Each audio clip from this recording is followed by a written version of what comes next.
Okay, so yes, guys, I know I'm a bit late to the party on this, but I'm going to be just quickly talking to you about my thoughts about the Conor McGregor versus Khabib fight and the brawl that happened afterwards. So, what I feel like about... I'll start off with the fight first. The fight, it was interesting. I mean... Sorry. I knew McGregor was going to be maybe starting off a bit slow, but he was just slow throughout. That's the thing. And I know he obviously couldn't do much because obviously Khabib pretty much held on to him most of the fight, through most of the first round and everything. So first round I thought was pretty shit, pretty boring. I thought when they was in the ring walks, I thought McGregor, I was like, there's something up with this guy. Like I just had. It felt like for me, what I felt about McGregor, the way he was walking and everything, and like when he was doing the billionaire walk and everything, there was just something wrong with him, as in like. Or I don't know if it was something wrong with him, but I just felt like how I felt when England faced Croatia. Even though it was 1-0 up, I was like, nah, something's up. You know what I mean? And like even the way he was just doing the rubber arms and everything, it just felt forced. It didn't feel as fluent as it usually is, and his aura, it just didn't feel correct. So I just thought, okay, so this is going to be quite interesting. This fucking lighting, honestly, I'm going to try and stop moving. But yeah, so. First round, pretty shit. Second round, when Conor got caught with that...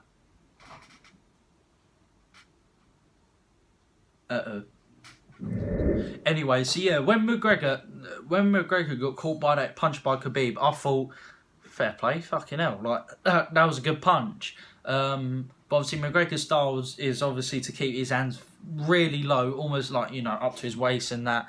Obviously it's not always effective because he can get hit. But yeah, so second round, obviously Khabib still dominated again. Third round, McGregor did quite well. He landed a few punches, but nothing really effective or that efficient, really. He did get, Khabib did get slightly, not rocked or wobbled, but he did get slightly, he did get a sturdy jab to the face, which did sort of, like, catch him off guard and that. And I think if it was the old McGregor, the one that fought Aldo, Eddie Alvarez and that shit and kept on fighting consistently as he used to, instead of taking a 2-year break, he would have done a lot more of that and he probably would have beat Khabib, in my opinion. But obviously, that happened. Then the rear naked, not even a rear naked choke, I can't remember what the choke is called, because obviously the rear naked choke is that position, so hand on the bicep here, and then just pushing the head on the pushing the head and the neck onto the forearm and that. But it was more of like that. So so what happens? Because obviously he held his hands like that, and then he just basically just use his bicep and everything in between here just to crush McGregor's jaw and everything, like onto his neck, and it may have choked him. I'm not too sure. And then he tapped out.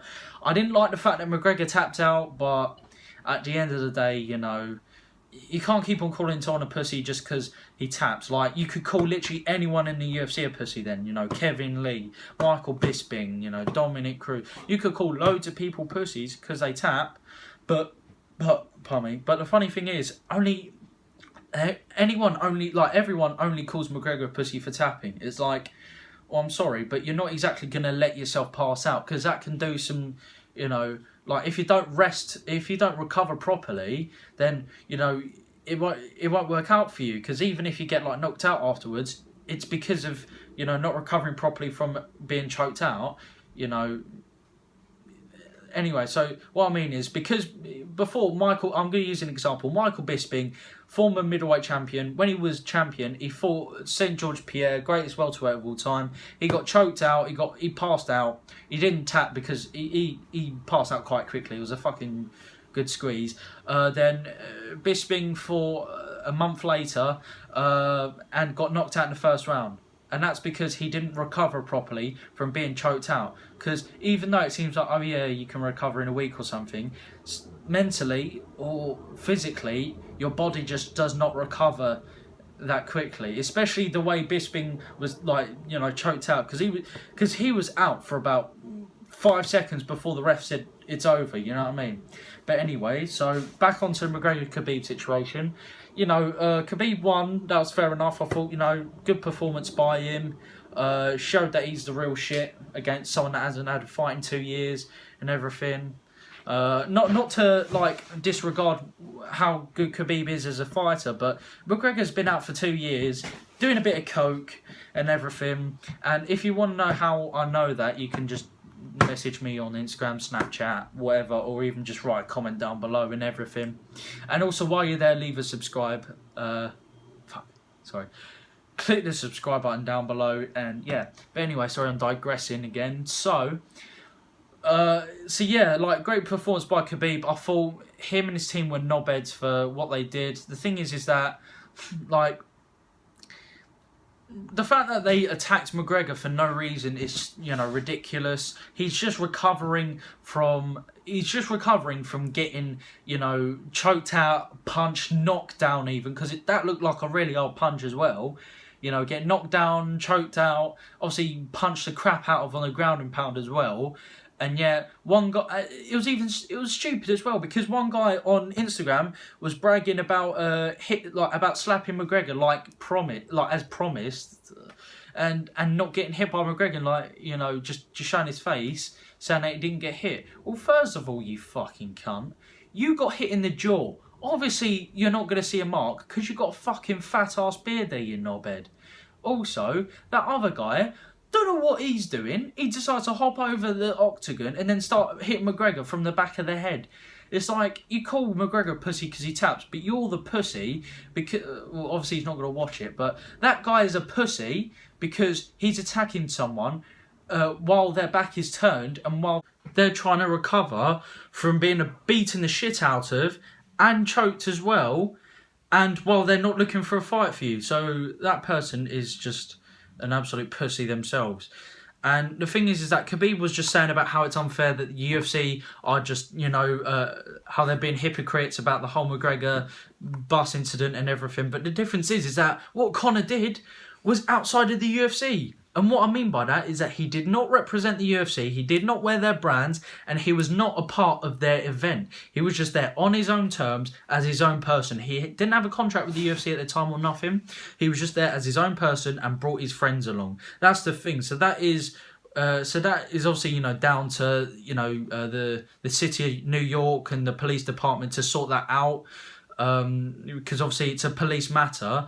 I mean, technically, what happened at the event was, in a way, a police matter at UFC 299, but then again, because it was at a UFC event and it was done by UFC fighters and people that work for the UFC and wearing their brand and everything, and on live TV as well, obviously Dana can do something about that. So what he did was he fired 2 fighters that attacked McGregor, and I think that's fair because, you know, like, they did it for no reason.